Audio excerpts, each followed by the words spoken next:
హాస్పిటల్కి వస్తే బాబాగారు ఉన్నారు చూసుకుంటారంటే అంత పదవిలో ఉన్నాడు, వైద్యుల్ని తీసుకొచ్చాడు. ఇంతమందిని తీసుకొస్తే ఏమైంది? పిల్లకి ప్రసవం జరగలేదు.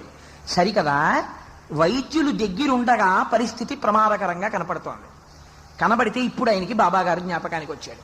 జ్ఞాపకానికి వచ్చి, బాబా నువ్వు తప్ప నాకు దిక్కెవరు? నువ్వే నన్ను రక్షించాలి, నువ్వే నన్ను కటాక్షించాలి, నా కుమార్తెకి ప్రసవం జరిగేటట్టుగా అనుగ్రహించాలి అన్నాడు. ఇప్పుడు ఏమైందండి? రెండవ రకం శరణాగతిలోకి వెళ్ళిపోయిందా? వెళ్ళిపోలేదా?